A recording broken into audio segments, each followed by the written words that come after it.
you could read my mind, love, what a tale my thoughts could tell. Just like an old-time movie about a ghost from a wishing well. In a castle dark or a fortress strong, with chains upon my feet, you know that ghost is me. And I will never be set free. God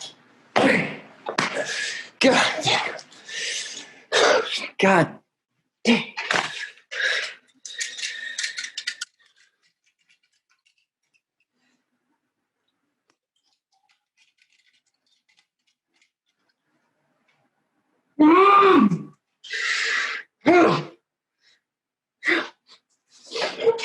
Oh.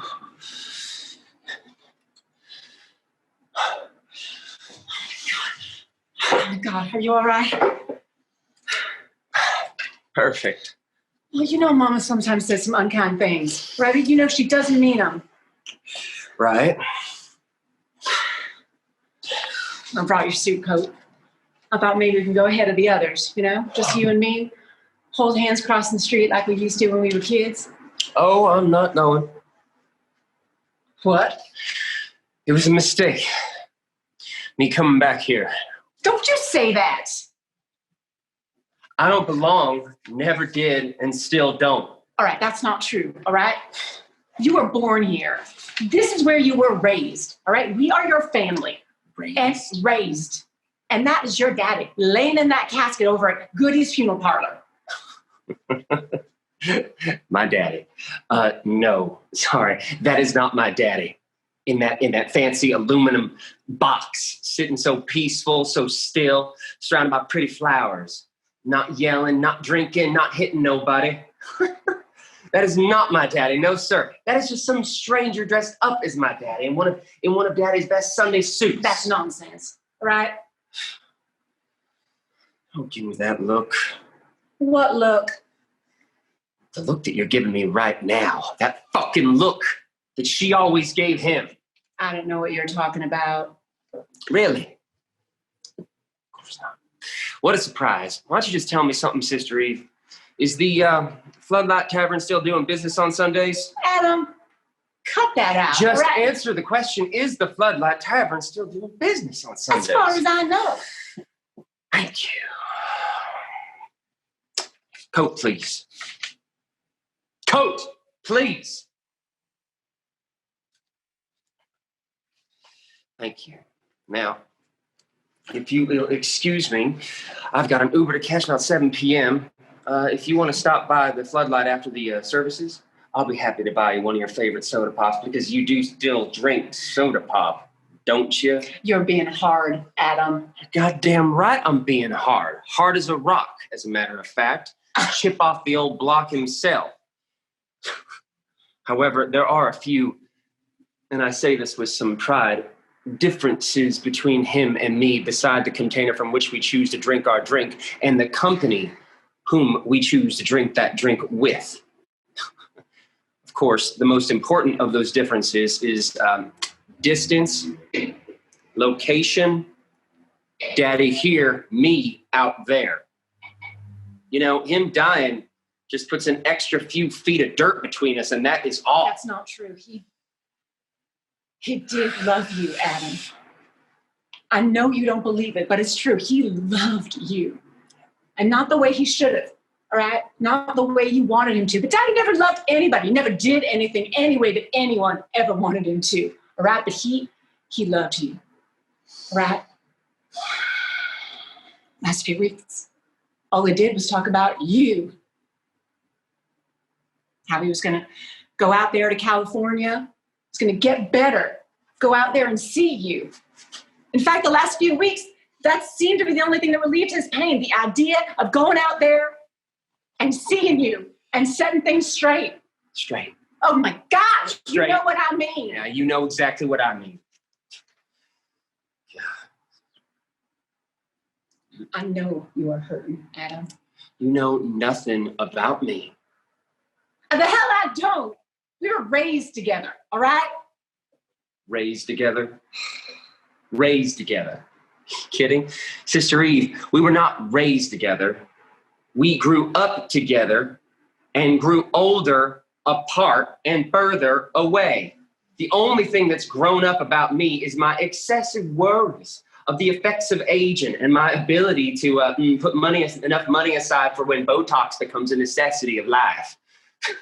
And you never had to raise up or grow up at all, for that matter. You were always the one sitting on Daddy's knee. So good little girl, responsible, never sassy, always the one everyone pointed to and said, what a sweet little girl you got there, Mayor Foster. One day she's going to grow up and make the founder of the mayor of Founders Square very proud. Okay? God, just like her father. And then there's me. Every red-blooded, flag-waving Southerner's nightmare. Sickly, slow to learn, reclusive. Did I mention afraid of the dark? Swallowed my food without chewing. I couldn't sit still. Sunday in church, and I wanted to sing like Bette Midler instead of Merle Haggard. Didn't even know the difference between one of Daddy's golf balls and a football. But I sure did like the way those football pants fit on all the boys, didn't I? Stop it, Adam. All right? Tell me something, Sister Eve. And I've got to admit, I've been waiting a long time to answer this question, to ask this question. At exactly what point, when we were growing up together, did you realize that you were sharing a bathroom with Oscar Wilde instead of Joe Montana? You knew before me, didn't you? All those sideways looks, those silent, accusing eyes. Just stop it right now. You, just stop like it right now. good little girl, pretended horror like everybody else when the boy finally stepped out of the closet. Or should I say when the boy was shoved out of the closet? It's true, isn't it, Sister Eve? Come on, show me yours. You've already seen mine. Fess up. You did know before me, didn't you? Come on, Sister Eve. I didn't know. I didn't know. I didn't know what to do. I didn't know what to do. I didn't know what to do. Me.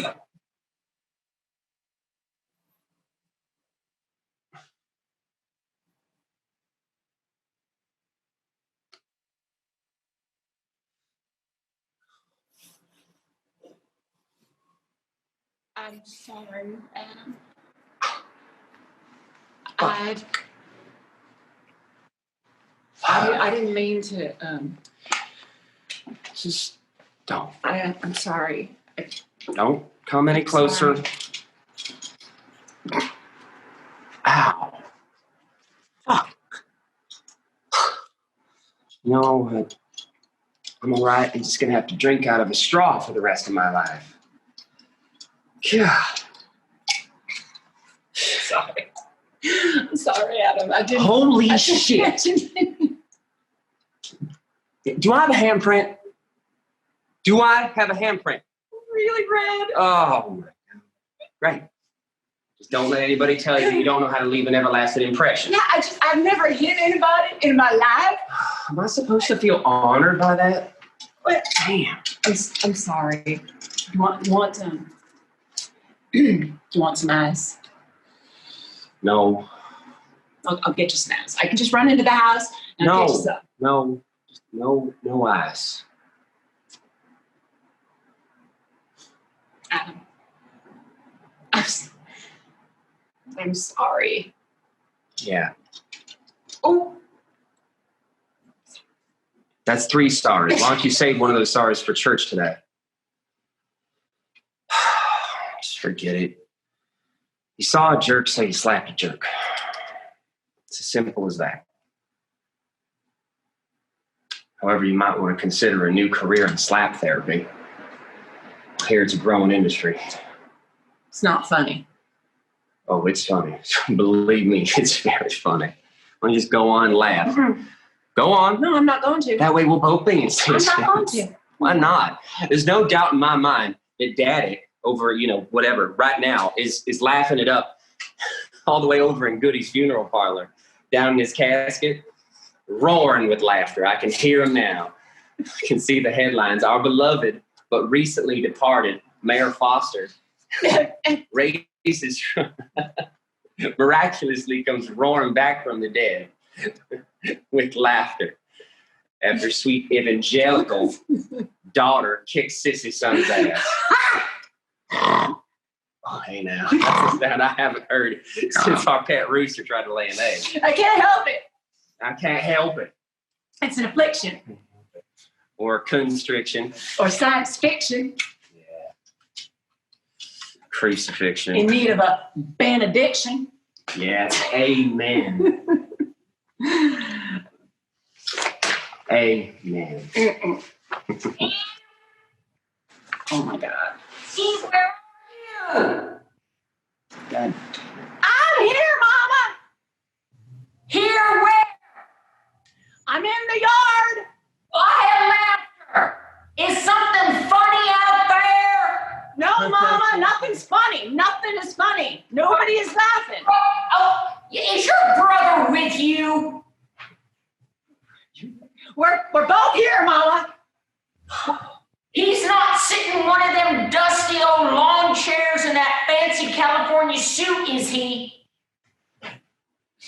I dusted the chairs off early this morning, Mama. With a wet rag or a dry rag? You know, wet's no good without dry, and dry's no good without wet. I use both, Mama. Well, you tell your brother we'll be leaving soon, and your Aunt Nora's on her way, and we'll be going soon, Eve. Okay, Mama. Now, and you tell him this, if he's still pining about what I said to him, he's got to get over it. The Lord will have the final say soon enough. Now, you tell him that, Eve. I'll tell him, Mama. Jesus. She's still the big old giant buzzing bumblebee. You can hear her coming. You can see her coming. But somehow You still get stoned. so stoned. Ugh. Look, I gotta go. No, wait. Please don't go, Adam. Look, I haven't seen or talked to the man in nearly 8 years, Eve. I mean, he dies, and I'm supposed to what? Have a heart-to-heart conversation with him now? But you can't come all the way out here and then turn around and then just go back out. You know, turn around and leaving happens to be one of my finer qualities. Have you not noticed? Oh, yes. I have noticed. I have most certainly noticed. And your self-righteousness and stubbornness happens to be 2 more of your finer qualities. Ow. Do you want some ice? Are you making it funny? I don't make funnies. There's always hope. Right. And there's always.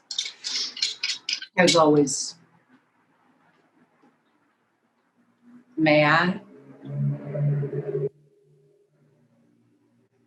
May I what? It's suddenly impolite to drink without offering. This is not a soda pop, Sister Eve. I know the difference. Do you? Yeah. I most certainly do. Wow. Oh, I sure hope Founders Square still has its Tuesday AA meetings. I used to go to those Tuesday AA meetings with Daddy for the cookies. Wow, nothing like a great cookie in a room full of desperate people confessing to one another to make you really want to drink, huh? Poor bastards.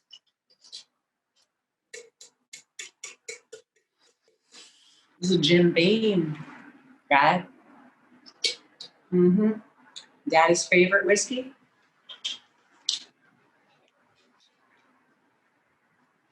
Yep. Beamer the Screamer. Mm-hmm. Mm-hmm. That's what they used to call him. Well, Mama and Granny Jackson called him. You remember? I remember. They never called me with the screamer in front of them, of course. Especially the screaming. Well, that is because they valued their life over honesty.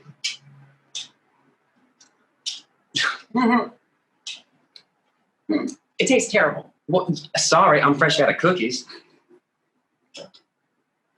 Okay, wow, yeah.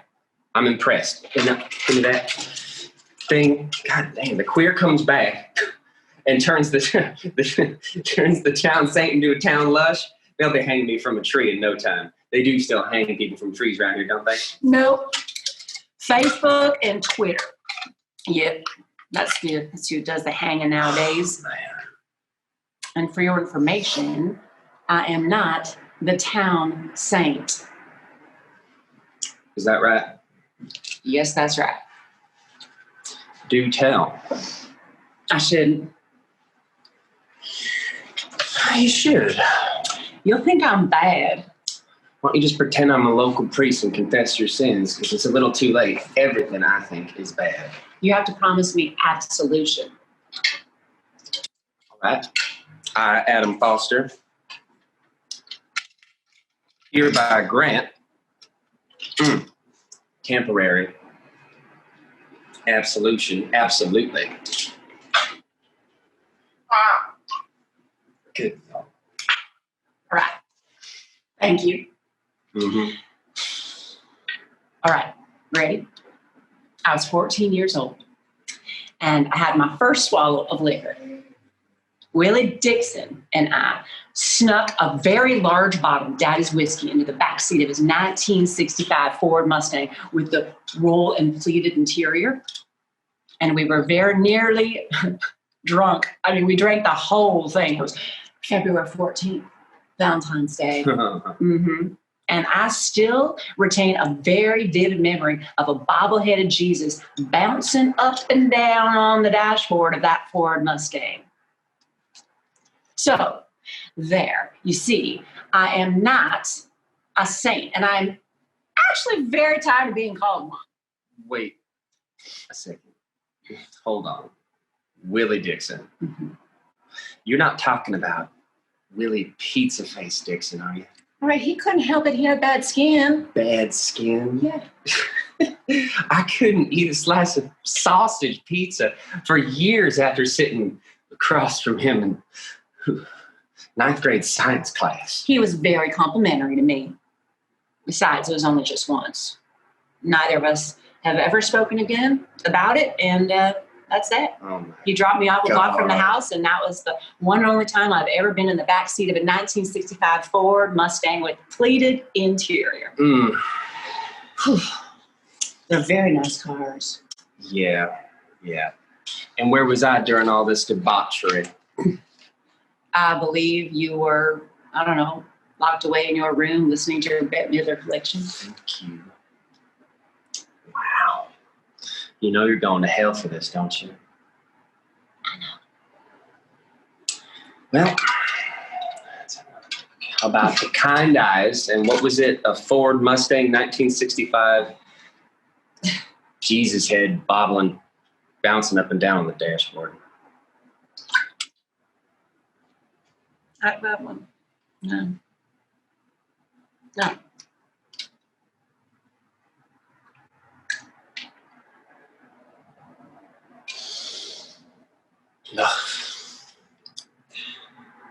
I've missed you, Adam. Really? Yeah. You know I sent an airline ticket. Twice. Don't be mad. How about disappointed? I wanted to. But I couldn't. Couldn't? Because Daddy losing his health and then Mama losing her mind. I mean, I couldn't, right? So you decided to what? Stay on the Titanic and abandon the lifeboat? It's not that simple. Yes, it is. Yeah, for you, maybe. For me, it was very simple. Darling, when the Titanic started to sink, I jumped, and that's when I learned to swim. Yeah, and I admire you for that. But after you left, Daddy screamed more, all right? And Mama cried more. And I was the one that had to...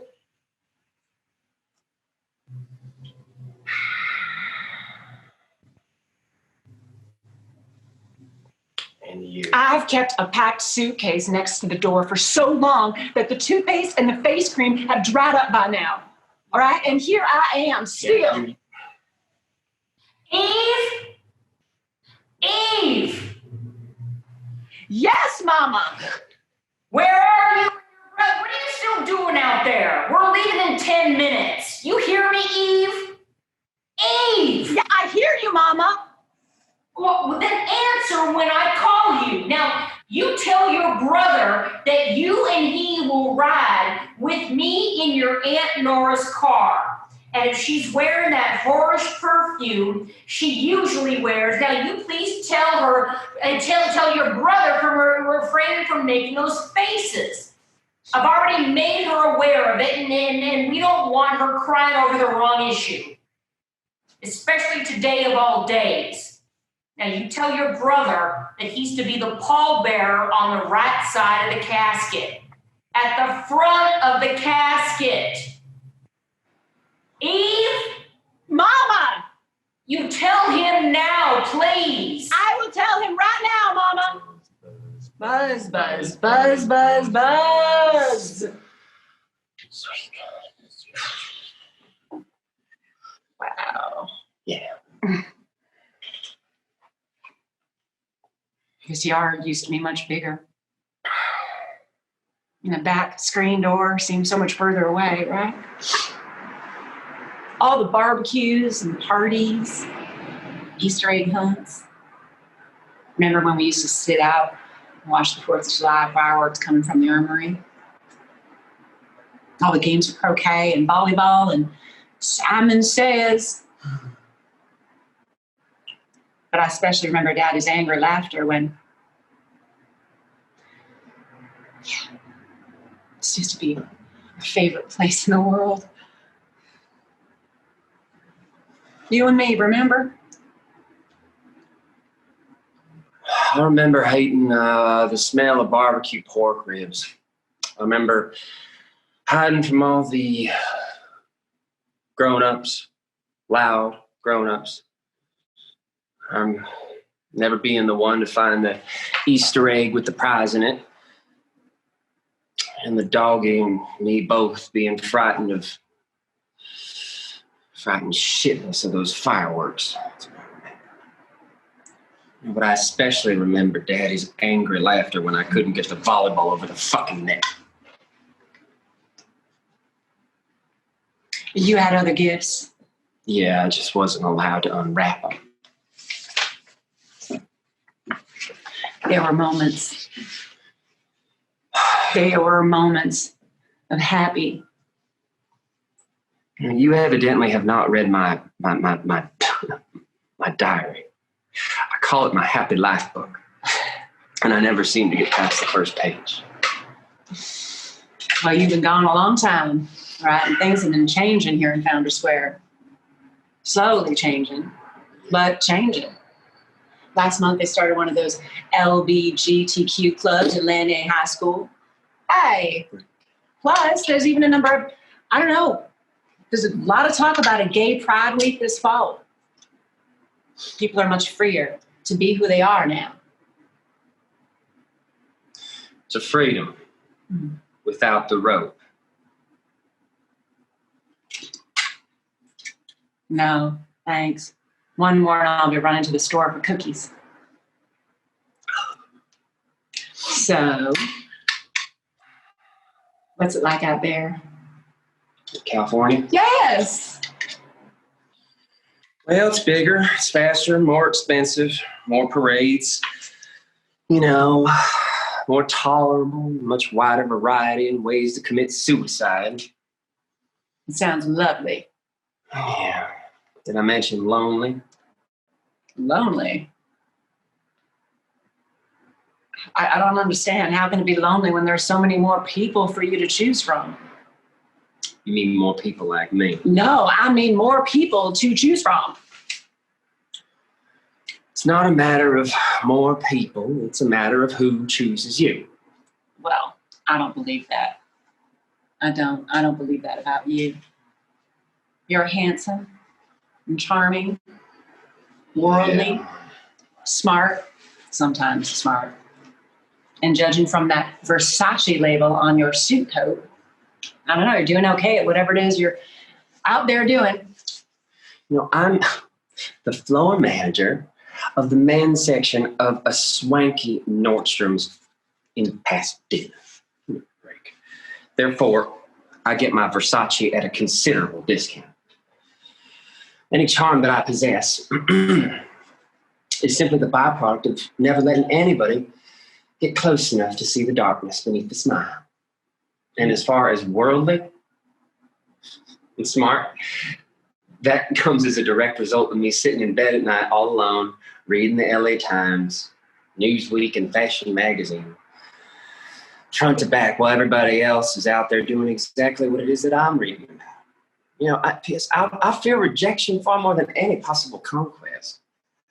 You know, the old saying, don't ask because I won't tell anyway. Look, however, all that aside, very little has changed about me with time and the distance. I still carry the guilt of the son born of the father. And wow, what a father. I'm really sorry, Adam. Just don't go there, Sister Eve.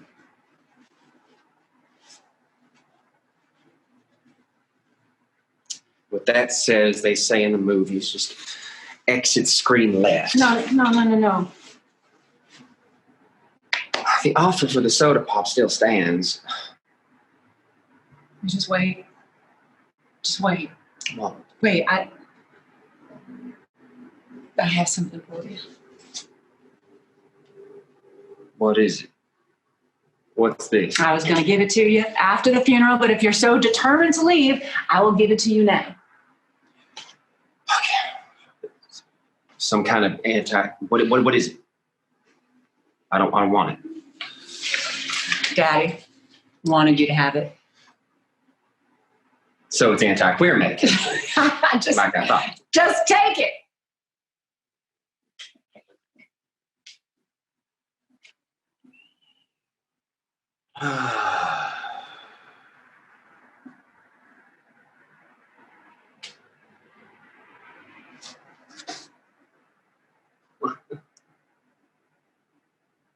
The last thing he said to me, the last words I ever heard him speak was to make sure that you were the one. You were the only one that got his most prized possession, his military ring.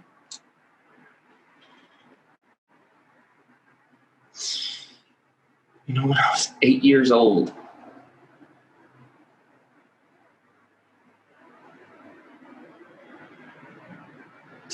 I snuck this ring off his finger after he passed out on the sofa from drinking too much. I slipped out of the house with it and ran all around the neighborhood showing it off to everybody.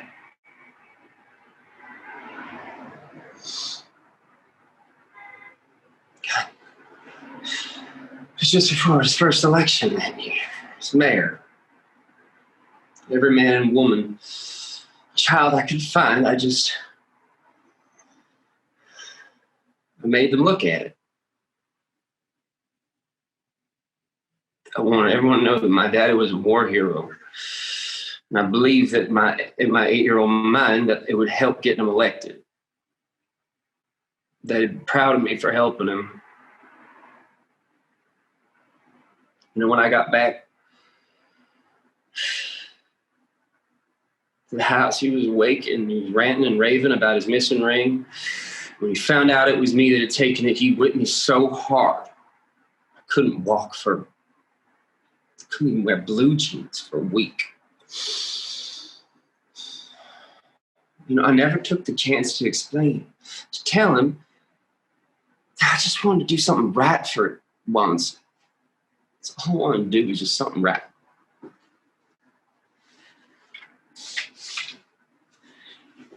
Hey, he knew. He knew, all right? He knew deep down in his heart, he just couldn't admit his mistakes. His pride was always getting in the way of his sorries. Like yours gets in the way of understanding and forgiveness. Look, I want to tell you something, all right? That night that Daddy died, I packed my suitcase and I put it in the trunk on the car. And I was determined. I was determined to drive myself all the way out of California, determined to leave Founders Square at last and forever. And when I got about 10 miles outside of town, I saw a shooting star. I saw it. And it just exploded across the sky. A trail of silver fire seeming to linger longer and brighter than any shooting star that I had ever seen. And so I pulled over to the side of the road and I got out of the car and I stared up at the sky. And I just knew. I knew it was Daddy. Saying goodbye from a million miles away. And not a hug and not a kiss or a sweet word, a gentle hand, nothing. Just some stupid burst of light, just like come and gone. And I started crying and yelling and swearing all at the same time. All the heartful things in my life going through my mind in a flash, just like that shooting star. And I thought I was going to throw up or pass out. And then suddenly, a peaceful calm came over me, and it was as if all the air around me had changed. It's like I was in a pool of water, it was washing over me like a baby, and I was floating in it. And I stood there like that for a long time, not ever wanting to ever move again.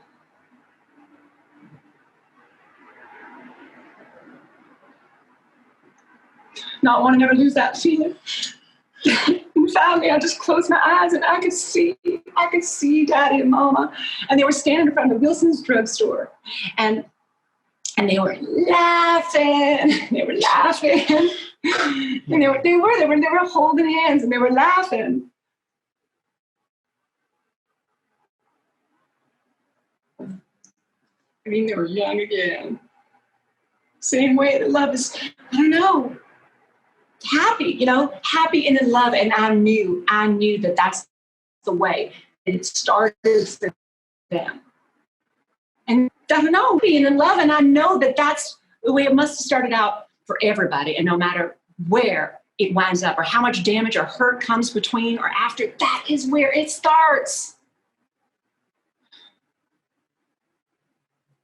That's worth remembering. And right then and there, I forgave both of them. I forgave them because I know that all the misery that they might have suffered or caused wasn't nearly as great as the happiness that they had lost along the way from start to finish. And now, hey, I am thankful. I am thankful that the past might somehow, in some way, some little way, shine a light on the future.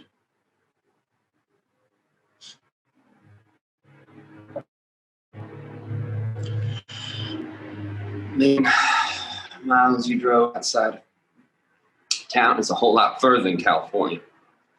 Maybe California's a lot closer to Founders Square. Maybe. Look, Sister Eve, I'm still on that flight tonight, Sister Eve. And I've never seen me a shooting star anywhere and near Founders Square. And I don't intend to start looking up the sky anytime soon. I know. But I'm serious. I know.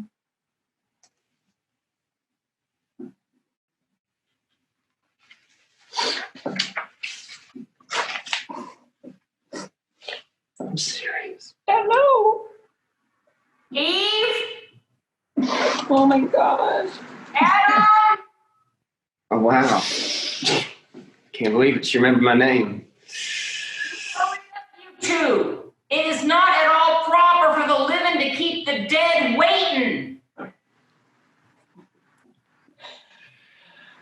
We're coming, Mama!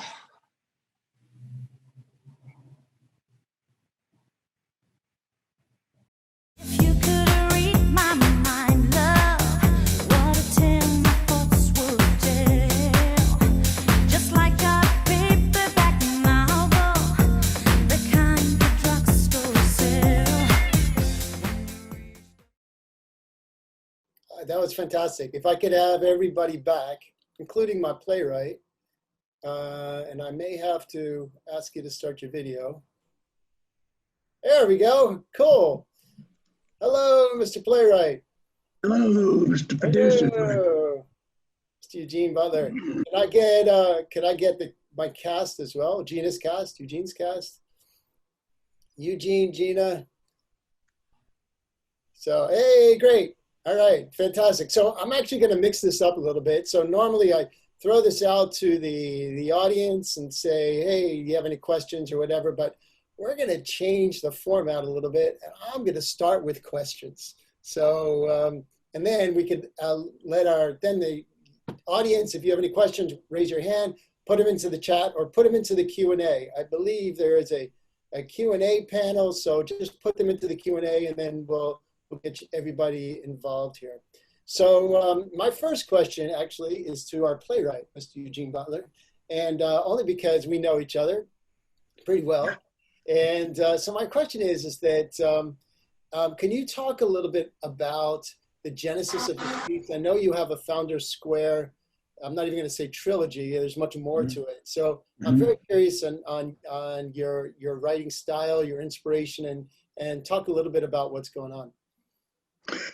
Yeah, it's actually based on a character that I knew when I was a kid down south, and everybody knew he was gay, and he was actually tormented so much he left town, and he had a sister who was rapidly becoming they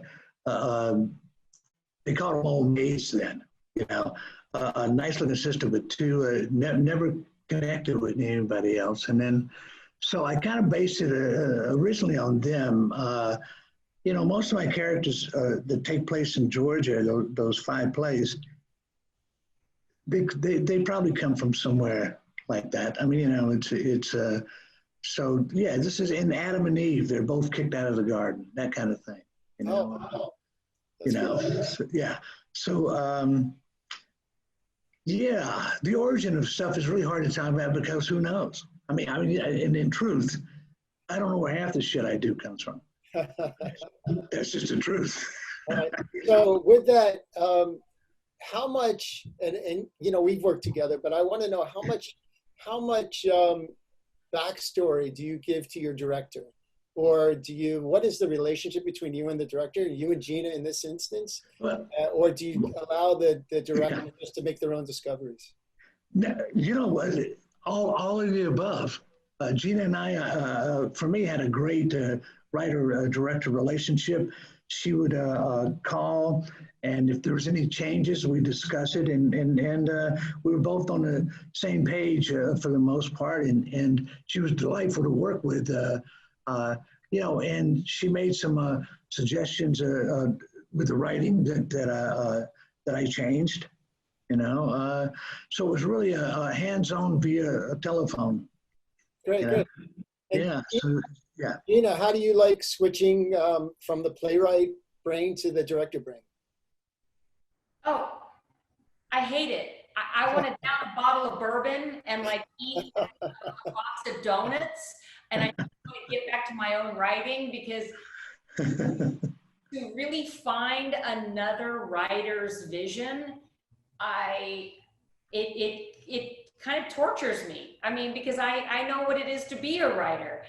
All that aside, working with Gene has been wonderful. I totally love working with him. He's been absolutely very open, but yet he's not a pushover for anything. We talk about stuff.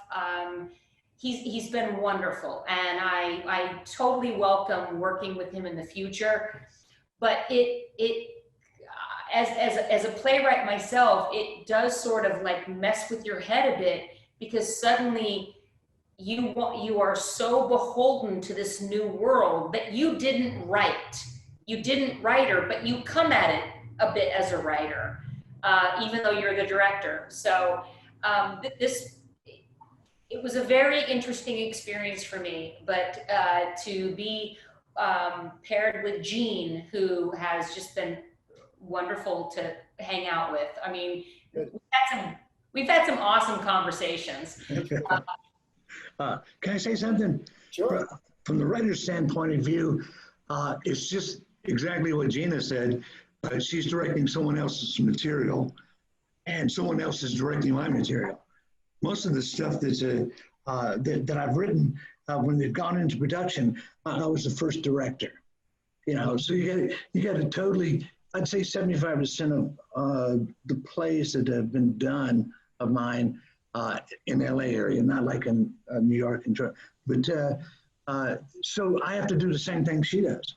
Right. You have to wrap your head around, and if you choose a director, then you got to totally trust them. Yeah. Good.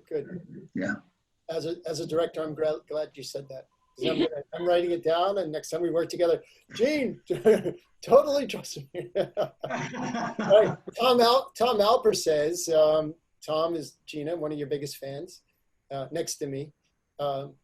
Gina, what were some of the challenges for you with this piece? Hey, Tom. I think some of the challenges were I wanted to, first of all, tell this story, tell the story, and to keep both actors really, really connected within, even when the script, I worked with a lot of opposites. Even when the script asked for them to, literally sort of push away from each other, I'm someone who, I like opposites. I like working with opposites. So to ask Cindy and Devix to trust something where I literally told them, I said, you guys are brother and sister. And you're drinking and your dad is being married. If it means you laughing or making fun of the other person at a totally inappropriate time, that's real life. Trust that. And I know that's difficult, or it can be perceived as difficult for some people, but the actors, they stepped in and but I threw a lot of opposites at them so I like to kind of spin the story a bit and not give what's expected.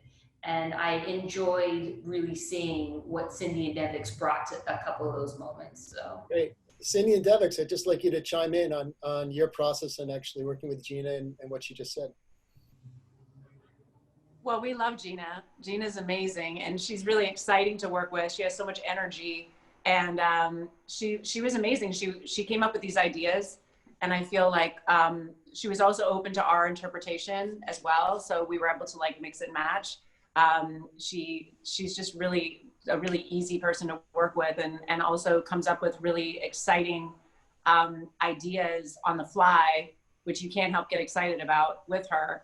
And just trying things, seeing if it works, trying something else, opposites, which I really like as well, and playing against what the script says, which I think we did a lot of, and she's a fan of that too. So I think that we were really on the same page in a lot of ways. Yeah, the vision that I had just from reading it myself is pretty much the same as what she was interested in. So just having her there to, sometimes you can feel something on the inside, but it doesn't show on the outside. So you got to either boost it or curve it or convince yourself of something completely out of the picture just to convey what you're feeling, as an actor. Sometimes you're experiencing something, but it doesn't show. And she's just great at just letting you know. It's like, okay, that may feel like it's working, but it ain't. It's like, okay, good. I'll fix that. So it was great. She's good. You know, we have a question from Tom. It's a follow-up, but I'm also going to build onto this, and that is, you guys have the benefit of working together in the same room. So how was that? I mean, there's still, obviously there's limited movement because you're on a small screen. No, we experimented with this standing up, and then first I think we experimented leaning on the edge of like on a, what was it, the thing on the porch? Yeah.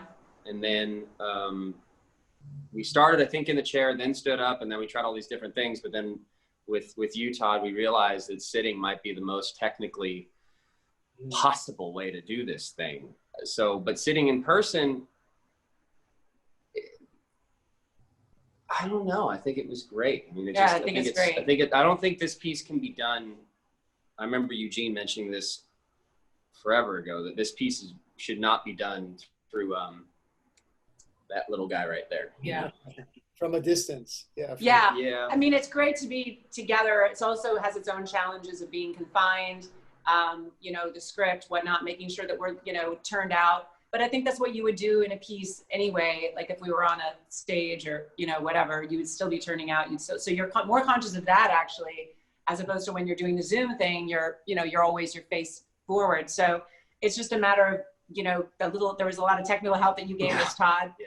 So that we weren't like this the entire time. You're watching our ear and our hair through the whole thing. So just like cheating, up, lots of cheating out. Yes. Hopefully that worked and you saw us and not our ears and our hair. So Yeah, no, that's great. And that is, I'm so thrilled that I'm able to just chime in with the technical aspect and say, you know, 18 shows now, 19, 20, I don't know how many we have now. Yeah. A bunch. You learn a few things of what works and what doesn't.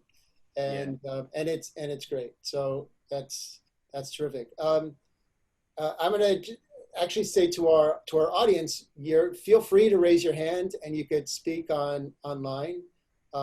We have Sharon, and by the way, I see a few friends here. Ann Apra, hi Ann Apra. So because we haven't seen each other in about 30 years, which is really cool. I'll tell you, maybe a little bit less. Ann was my actress in 1995 when I did a student film, and we recently reconnected. So 1995, all right? And I was only 3 at the time, so go figure. All right, Sharon Shane. So Sharon, you're up. Sorry. There you go. So, hi, Gene. What a treat. So, I just want to say, because having worked with you and know you for a long time, that I knew it then, but now it's so like really, really, really cemented. And what I mean by that is that you write such wonderful dialogue for actors, and it's so poetic. So move over, Tennessee. Just gorgeous. Thank you. You know, you really pulled the cards right. You got so lucky in getting Gina, because I know how you like to direct your own stuff, but you got someone who just, and everything that she said follows through, just understood you and really brought out the love in this piece. And the actors were just wonderful. So that's what I wanted to say, that I really felt the love between this brother and this sister. And that was important. You know, I have a brother that I've had like problems with all my life. And this was very moving to me. I thought it was beautiful. Thank you. Thanks. Thank you, Sharon. Thank you, Sharon. I'm going to hope that this is a yes. So Ann actually put her hand down, Ann Apra, but I'm going to allow her to talk and see what happens. Ann, if you're... Hi, Todd. I'm nice to see your There face you go. and hear your voice. Thank you for the shout out. Absolutely. I'm glad you're here. Oh, thank you so much. I love that you're presenting so many quality projects. It's really fun to be a part of it. You bet. Thank you very much. And make sure to tell your friends.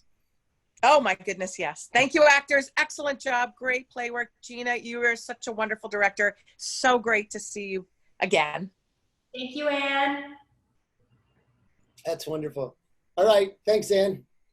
Let me see here. Let me just do this. And we have a couple more minutes before we call it a day. So Cindy and Devix, there was a question about your chemistry. Have you guys worked together before? Or is this the first time? Because you've been getting compliments on your chemistry. Oh, good.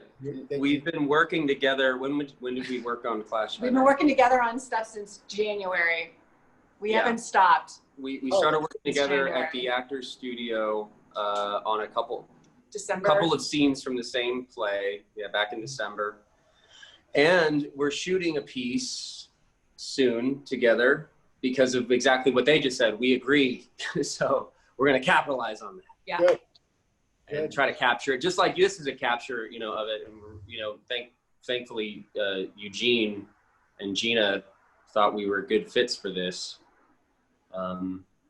Good. It's a little different from anything we've done before, but Yeah.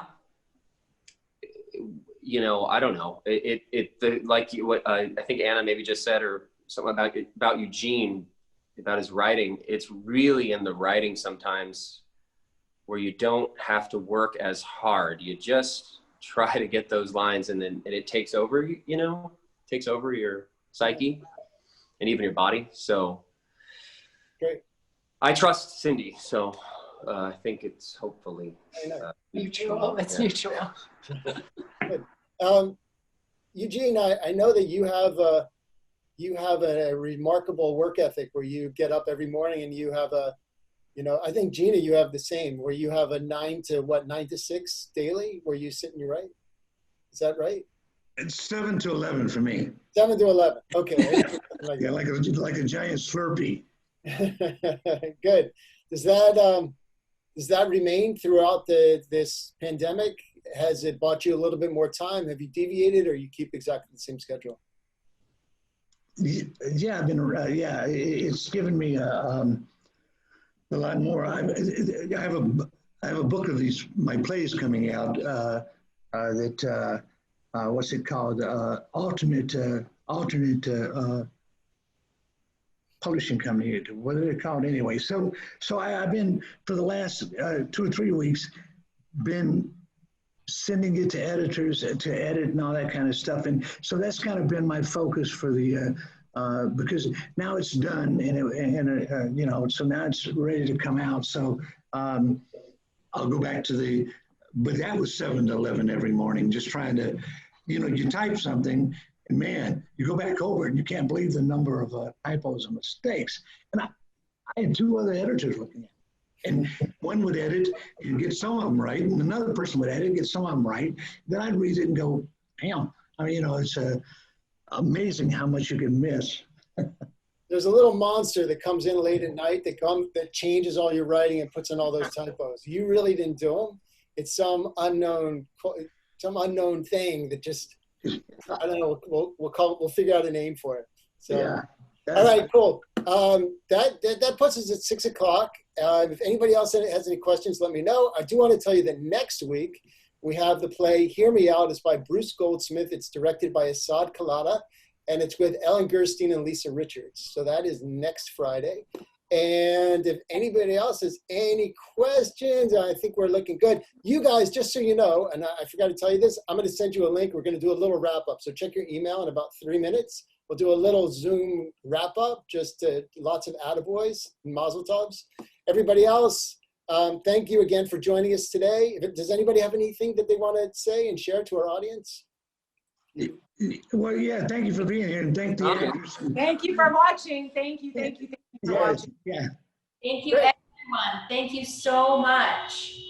Thanks. We have a lot of great jobs, and thank you, everyone. And Kelly Koenig says, Mama, you nailed it. Thank you for the wonderful collaboration. And Kay Kaplan says, Cindy and Devix, you both navigated the script so beautifully and naturally. Bravo to you both, Eugene and Gina. And Tom says, who played the mom? She was very good. So, yeah. All right, guys. Thank you again, everyone. We'll see you next week. Lisa. Thank you, Lisa. Thank you, everybody. Bye, everybody. Okay. Thank you for being Oh, here. Ashley. Hi, Ashley. Yay. Ashley says, bravo from Sydney, Australia. Oh, my God. Yeah, Ashley, yay. Thanks may for get coming, there. Ash. You may win, Ashley. You may win. 10 a.m. on Saturday. Cool. I was just told that we have some Facebook comments too. So go to our Facebook page, Smartphone Theater, and I think there's some comments on that. So please do that. Also, smartphonetheater.com. So you'll find all the information. We also archive everything online. So go online and you can get all of our stuff. And don't forget our tip jar. And that's it. See you guys next week. Bye. Bye, you guys.